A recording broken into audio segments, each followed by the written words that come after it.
Bonjour à tous, ravi de vous retrouver pour ce nouveau rendez-vous de l'actualité.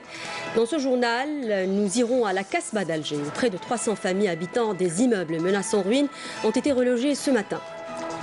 Nous parlerons également d'une opération de volontariat lancée par les jeunes des quartiers populaires, toujours dans la vieille cité de la Casbah, et ce pour embellir leur quartier.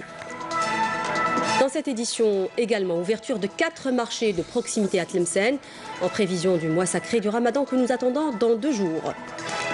Et pour terminer, de l'éducation environnementale au profit des jeunes écoliers initiés à la bonne pratique du tri sélectif, une façon d'initier nos enfants à la préservation de l'environnement et au développement durable. Bienvenue à tous. Je le disais à l'instant, lancement d'une opération de relogement de près de 300 familles habitant des immeubles menaçant ruine dans la commune de la Casbah par les services de la wilaya d'Alger. Il s'agit de la première phase de la 25e opération de relogement. Les familles relogées habitaient 39 immeubles menaçant ruine. Concernant les opérations de relogement, le wali d'Alger a fait savoir qu'il y aura plusieurs opérations à Alger dont le coup d'envoi sera donné après la fin des examens de fin d'année pour ne pas perturber les élèves. Pour ce qui est des recours introduits par les familles exclues des opérations précédentes depuis juin 2014, le wali a rassuré qu'ils étaient en cours d'examen en toute transparence. Et nous restons à la Casbah d'Alger, cette vieille cité antique qui a connu récemment une opération de volontariat lancée par les jeunes des quartiers populaires, une opération toute en couleurs qui avait pour objectif d'embellir ce trésor universel classé patrimoine mondial de l'humanité et ses ruelles chargées d'histoire, nous dit Jazia Bayou. Sur les murs de la Casbah, de jeunes talents algériens ont laissé leur empreinte, tout en donnant libre cours à leur imagination. Des personnages représentatifs et des couleurs vives ont embelli les ruelles de la Casbah. Voilà l'ambiance de la Casbah, et tout. C'est bien de faire partager un peu de ce qu'on peut faire. Comme moi, je suis artiste et en même temps, je suis bénévole pour faire ceci. Le but de cette opération est de faire contribuer le maximum de jeunes à cette action. Ensemble, nous vivons et ensemble, nous embellirons notre quartier. Ce vendredi, la vieille Casbah était tout en couleurs. Les jeunes de ce quartier populaire ont choisi ces murs pour exprimer de façon artistique leur aspiration et rêve. J'ai entendu parler de cette initiative lancée par les jeunes, alors je suis venu les aider.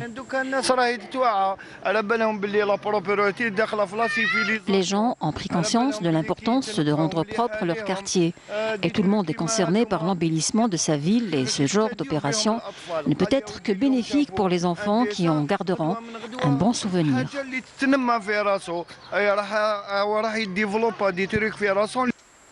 C'est peut-être une opération de volontariat artistique qui avait pour but majeur d'embellir la vieille citadelle. Mais l'élan de solidarité lancé par ces jeunes des quartiers populaires est tellement impressionnant qu'il ne fera qu'ancrer les valeurs de civisme et de modernisme aux générations futures. Et l'embellissement ne touche pas que la Casbah. Alger connaît un grand lifting sur sa façade maritime. Une enveloppe financière de l'ordre de 30 milliards de dollars est allouée à son aménagement. 15 projets sont menés et concernent toute la côte, depuis Rais Hamidou jusqu'à Regaya, à l'est de la capitale. Les travaux au niveau des sablettes connaissent une bonne cadence, nous dit Badia Amarni. La cadence des travaux s'accélère pour réceptionner ce qui reste du projet de la façade maritime au niveau des sablettes, chose qui permettra aux estivants de se rendre à la plage ouest qui s'étend sur 700 mètres. Malgré que les travaux sont en cours, cela n'empêche pas les amoureux de la Grande Bleue et les amateurs de pêche de s'y rendre. C'est un bon investissement qui permettra de soulager la pression sur la côte ouest à Zeralda et à Chenois plage en attirant les estivants. Les jeunes n'ont pas beaucoup de choix. Soit ils se rendent à la plage ou dans une forêt. Pour offrir les commodités nécessaires aux citoyens et leur permettre de passer des moments agréables, surtout pendant la saison estivale, le front de mer a été doté d'un parking avec une capacité totale de 300 véhicules. Nous sommes au niveau de la jetée ouest. Elle sera réceptionnée lors de la prochaine saison estivale. Les Algérois pourront y accéder par le côté ouest des sablettes. Il y aura aussi un débarcadère pour les bateaux de plaisance et de transport maritime. Il y a aussi les plages d'El Marsa, Sirkouf, de Ain Taya où une partie des travaux sera réceptionnée l'été prochain. Une enveloppe financière de 30 milliards de dinars a été réservée à l'aménagement de la façade maritime d'Alger. Le plan d'aménagement de la façade maritime d'Alger, doté de 15 projets et s'étend de Raïs Hamidou jusqu'à Raya, des projets à même d'insuffler une nouvelle dynamique au tourisme national. À l'occasion du mois du Ramadan, les horaires de travail applicables dans les institutions et administrations publiques sont fixés durant ce mois du dimanche au jeudi, de 7h à 14h pour les wilayas d'Adrar, Tamanrasset, Elizi, Tindouf, Béchar, Ourgla, Gardaya, Larouat, Biskra et El Oued, de 9h à 16h pour les autres wilayas. Et justement, plus que quelques jours nous séparent du mois sacré du Ramadan. À Tlemcen, 4 marchés de proximité sont ouverts à l'occasion. Au profit des citoyens à faible revenu, ils proposent des produits alimentaires et à des prix raisonnables. Amel Barba. Voici l'un des 4 marchés de proximité qui vient d'ouvrir à Tlemcen spécialement pour le mois de Ramadan. Destinés aux ménages à faible revenu, ces espaces commerciaux proposent des produits en tout genre.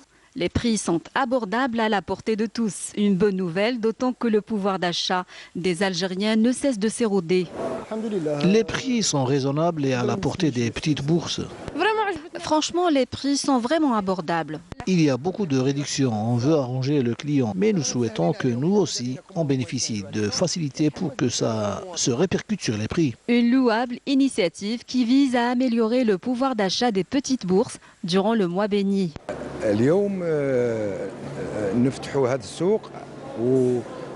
Nous ouvrons aujourd'hui ce marché et dans les jours à venir. 3 autres vont ouvrir également dans les communes de Ramchi, Marnia et Sebdou. La nouveauté cette année, c'est que nous avons lancé des marchés de proximité.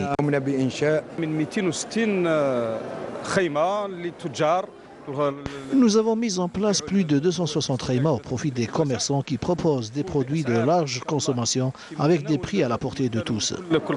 Ce genre d'initiative mérite certainement d'être généralisée. Une manière de lutter contre la spéculation et les pratiques commerciales peu scrupuleuses qui sont légion durant le mois de Ramadan. Et nous en parlions en titre, inculquer une culture environnementale à nos enfants, telle est la mission de la caravane de sensibilisation lancée par la direction de l'éducation de la wilaya d'Oran. Lors de cette opération, les écoliers ont été initiés à la bonne pratique du tri des déchets domestiques. Ils ont par ailleurs distribué des dépliants aux familles, les incitant à la préservation de l'environnement et au développement durable. Nessima Imloul. La caravane de sensibilisation ou action de sensibilisation au tri des déchets, une initiative entreprise par les institutions éducatives de la wilaya d'Oran portant sur la distribution de prospectus et dépliants par les écoliers auprès des familles, les initiant à la bonne méthode du tri des déchets domestiques. Cela veut dire que chaque famille est tenue de traiter ses propres déchets ménagers. Chaque produit ou déchet est jeté dans les poubelles adéquates, comme par exemple le carton ou le verre. C'est vraiment une bonne chose.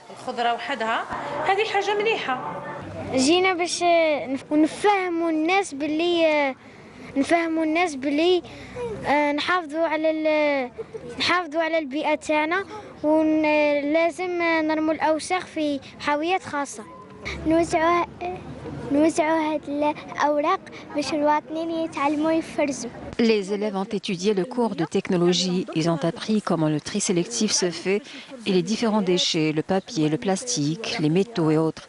Là, ils vont faire le porte-à-porte pour distribuer ces dépliants et sensibiliser le public à prendre la bonne pratique du tri de ces déchets domestiques et lui inculquer la culture environnementale. L'initiative permettra le tri et le recyclage des déchets et la possibilité de réutiliser certains matériaux en des produits nouveaux et enfin et surtout préserver notre environnement.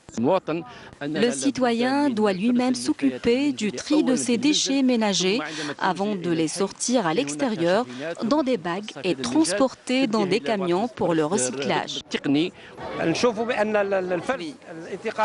La femme est la première concernée par le tri sélectif des déchets ménagers avant qu'ils ne soient mis et jetés dans les bagues extérieures et emmenés dans les bennes à ordures. L'écologie citoyenne se construit par la bonne pratique et le bon geste pour une meilleure protection environnementale. Et environnement toujours, la maison de l'environnement Dounia à Skikda, à l'est du pays, offre des ateliers divers aux enfants après l'école, afin de leur inculquer également l'éducation environnementale, le jardinage et le recyclage, et à travers le dessin. Voyez ce sujet, signé Saïda Mayouf. Des ateliers très ciblés, tous dédiés à l'éducation environnementale, du jardinage avec la meilleure méthode à suivre pour planter et prendre soin des plantes, au recyclage des matières jetées dans la nature pour leur donner une seconde vie, au dessin très significatif. L'idée étant d'inculquer aux enfants une éducation environnementale et la meilleure démarche à suivre afin de préserver son milieu naturel. J'ai appris ici le principe du recyclage, surtout de la matière plastique qui nuit énormément à la nature, mais une fois récupérée, on peut en fabriquer beaucoup de choses. كما في الماكيت هذا درنا استعملنا لو بوا وهذا لو غازون كمساحات خضراء ودرنا هنا غومبو والهاوبون وابيسين هادو نفايات لا بوليسيون تاع انسان حنا نجيبوهم هنا ونعطيهم حياه جديده. ان الجذور هي عضو حساس في الشتله وهي اعضاء صغيره جدا. Des explications très précises sont fournies aux jeunes enfants sur le rôle des racines et le principe du jardinage. والاملاح المعدنيه من التربه. Aujourd'hui, on a eu un cours sur les bases du jardinage et la meilleure manière de planter ses graines. On a eu également des sorties pédagogiques très riches en instructions. Tout un programme riche et diversifié a été tracé par la Maison de l'environnement de Skikda, réceptionnée en 2014, et ce pour toute l'année afin de sensibiliser les jeunes générations aux dangers environnementaux. Nous travaillons avec toutes les catégories de la société, mais on a trouvé que l'enfant était le plus réceptif car instinctivement, il opte pour la nature et l'hygiène. Et à travers l'enfant, c'est toute la famille qu'on sensibilise.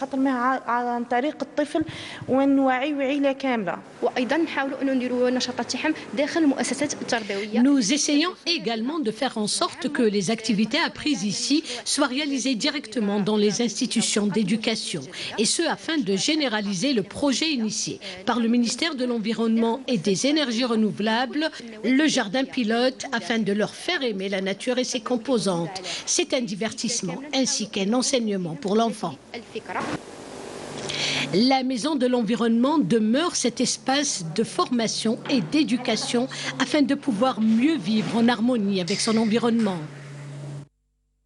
Très bonne initiative. Et dans le cadre de la lutte antiterroriste, un détachement de l'armée nationale populaire a saisi hier à Adrar un pistolet mitrailleur de type Kalachnikov et une quantité de munitions dans le cadre de la lutte contre la contrebande et la criminalité organisée. Des éléments de la gendarmerie nationale et des gardes-côtes ont arrêté dans 2 opérations distinctes à Tlemcen et à Al-Ghazawet, à la 2e région militaire, 4 narcotrafiquants et saisi une grande quantité de kif traités s'élevant à plus de 666 kilos. Un véhicule touristique. Dans le même contexte, des détachements de l'ANP ont arrêté en coordination avec les éléments de la gendarmerie nationale à Tamraset et à Borj Beji Mukhtar, à la 6e région militaire, 6 orpailleurs et du matériel d'orpaillage.